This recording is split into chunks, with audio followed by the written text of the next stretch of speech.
internet of value at Ripple, we're thinking much bigger than just cross-border payments. It's kind of like Amazon with rare books in the early days, just this market happens to be a $10 trillion market. We are at a historic turning point. Said in the past that you are doing for money what email did for communication. Moving the whole revolution forward. Take on it. There's trillions of dollars parked around the world. XRP. Is there a possibility that Ripple could take over Swift one day? Well, welcome back, ladies and gentlemen, to another episode of 24 Hour Script. Let's get right into today's video. RLUSD is live and it's trading. XRP's price took a little upside and now it's retracing. Ladies and gentlemen, take a look at this chart. Remember we drew this line a couple days ago and I said I would be completely shocked if we don't reach these levels. Wow. Go ahead and smash that like button for that accuracy in terms of just how good that line actually, I did not edit this line.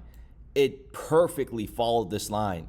So let me know if you guys think I should draw another line here because it looks like it's following the line. But realistically speaking, ladies and gentlemen, we can comfortably say after it hangs around here, okay, this next leg up over $3, here we go. And here we come. The IMF has been analyzing Ripple and XRP for a very long time. And truly, people are going to understand this when the price of XRP does, shocking numbers. Your average human being is not even going to comprehend what just happened in this whole crypto ecosystem. We're going to get into that video in a moment. But first, take a look at all the shorts that are about to get liquidated when XRP reaches $3. These are all the individuals that are betting against XRP from going higher and they're betting against it going down. Their positions are going to get liquidated when we hit $3. And you know what? We are not far off $3 as you guys could see. And this is only the 5-minute chart. I closed my other trade and I opened the more aggressive one. We took a little bit of profit, give or take $1,100, and I'm also trading on other platforms. And we went in aggressive, and I was watching this like a hawk, and we got in as soon as I thought it was bottom. Okay, as much as it sounds crazy, we got in at a perfect time. I went with high leverage because, like I said, I'm analyzing this very closely with 18 leverage on this one. So if you guys are interested, the link is in the description down below. Do not play around with high leverage, okay? Keep it to a minimal. But you do get a welcome bonus if you guys use my link in the description down below. You do get a $10 just for signing up. And you do also get an additional $50 if you deposit $100 and $100 if you deposit $200. And it could be in any digital asset. It could be Bitcoin, XRP, USDC, USDT. Anything that gets deposited, you will get that reward. So let's continue on to how the IMF is closely and has been working with Ripple for a very long time.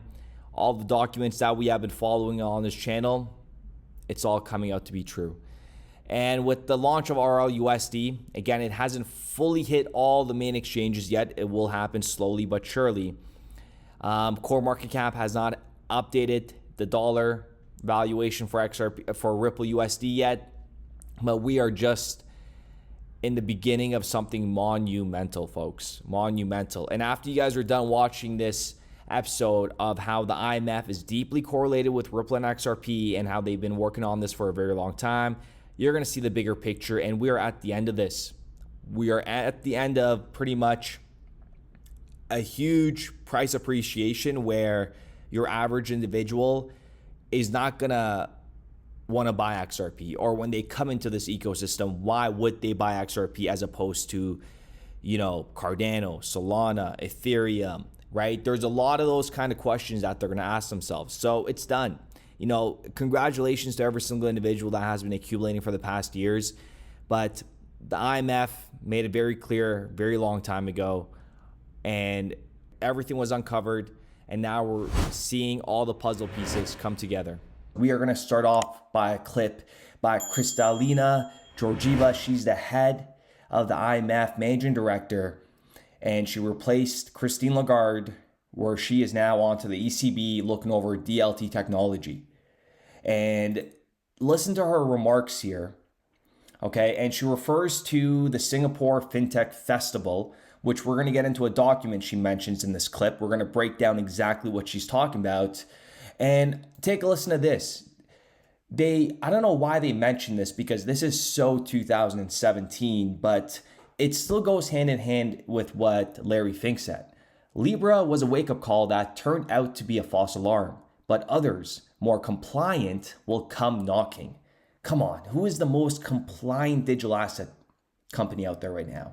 In that case, CBDCs would offer a safe and low-cost alternative. And Larry, what did you say back in 2017 that they're still talking about in 2023?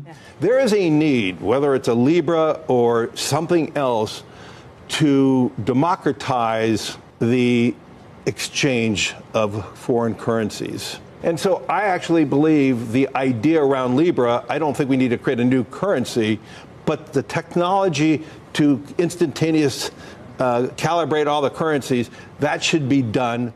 And now let's tune into her remarks. Planning the right infrastructure is absolutely paramount. The blockchain I just described would need to be cheap, stable, and trusted. It must ensure interoperability between assets and the contracts to trade them. Central bank digital currencies, they can play a key role in integrating this new financial system. Compliance with international standards, such as anti-money laundering, will be absolutely key, as will consistency with countries' policy priorities. And I want to stress that we have been talking about this topic now for some time. It is the platforms I described at the Singapore FinTech Festival, those virtual town squares that facilitate transactions. I focused there on how platforms favor interoperability of currencies, while today we are discussing the interoperability of assets. So she talks about planning the right infrastructure is paramount.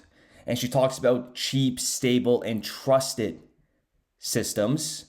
And she also mentions it needs to ensure interoperability between assets and CBDCs. It's going to be a key role to integrating this new financial system. What does that sound like to you? Its inherent interoperability can allow for connection with other central bank ledgers for efficient cross-asset and cross-border transactions. It must ensure interoperability between assets and the contracts to trade them. For efficient cross-asset and cross-border transactions. This can be done with cross-issuance using XRP as a bridge currency or via cross-ledger communication protocols. This reduces the risk that institutions are forced to accept when transacting across multiple networks or currencies in the current system. And then she goes on to hint on compliant with international standards. And this is the Singapore festival that Ripple was also there. And she referred to a project, Guardian is what she's referring to, enabling open and interoperable networks. Listen to this, okay? Look at the individuals that contributed to this. We have HSBC correlated with Ripple, DBS correlated with Ripple, Standard Chartered correlated with Ripple, UOB is actually indirectly correlated with Ripple, SBI Digital Asset Holdings, come on, folks, and Onyx by JP Morgan, which utilizes USDC, and USDC indirectly will utilize a digital asset like XRP to scale their systems. Okay, let's keep going. Listen to this under settlement. A novel and notable feature of a digital asset network could be the settlement mechanism used. Therefore, it is important to understand how settlement is achieved operationally and how settlement finality is protected under the applicable legal framework. They still don't have a system yet. And this is going to get crazy because the DTCC settlements alone on a yearly basis in 2022 was $462 trillion. And that is just the DTCC alone. And it gets even more fascinating, because under liquidity, listen to what they said here. Currently, many central banks and financial institutions are researching and experimenting on DLT through proof of concepts, but these efforts are not yet sufficient for commercial scale.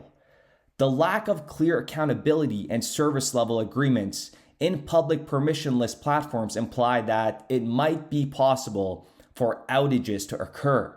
And just like, a couple systems that go down, which financial institutions will never use because it's gone down and the chance of it happening again is very high.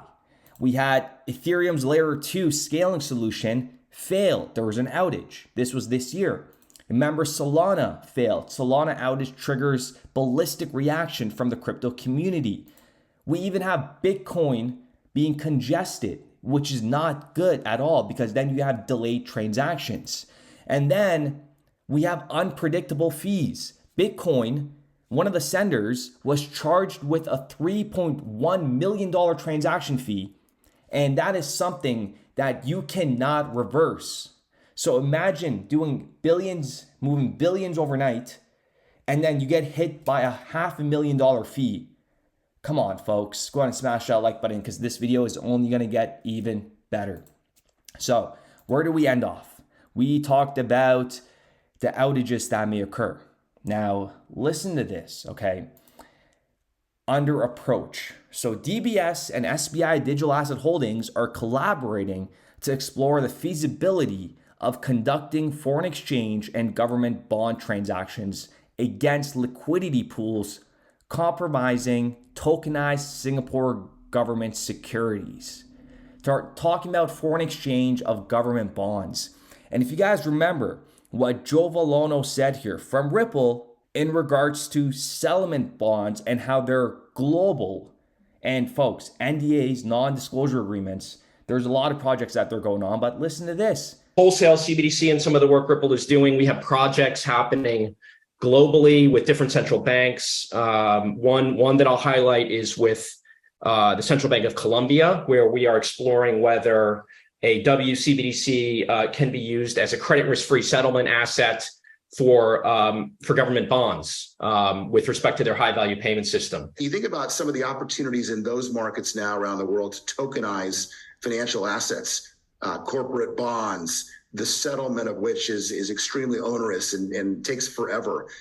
And given the fact that Ripple is heavily invested in Singapore and is indirectly and directly correlated with DBS Bank and SBI Asset Holdings, I would be extremely surprised Ripple and XRP won't have a big role in that. And then to finish it off, this is to put the icing on the cake, coming back to trust. Are you ready for this? The provision of services may be a third-party service provider with a trust relationship to the trust anchor.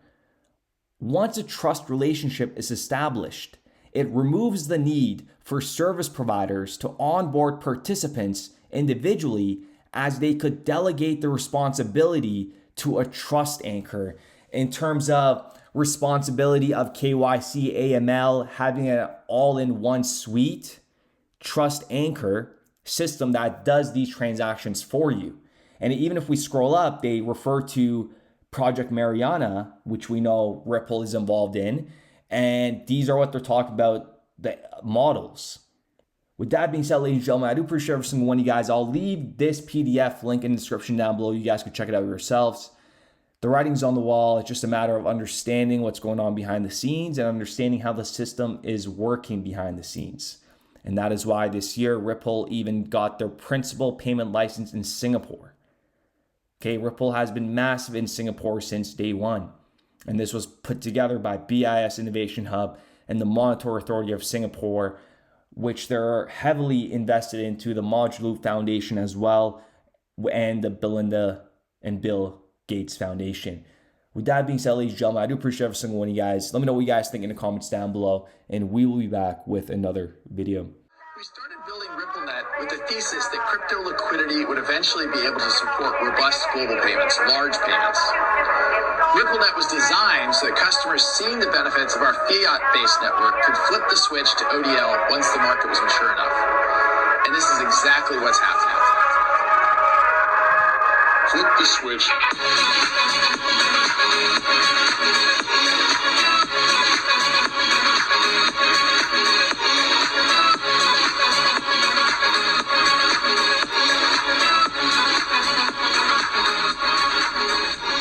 I think what we're building has, it's solving a real problem. And I think all of the tokens, my advice to anybody would be, understand the utility. If there's real utility and there's real value being delivered to a real customer, there will be value in the token.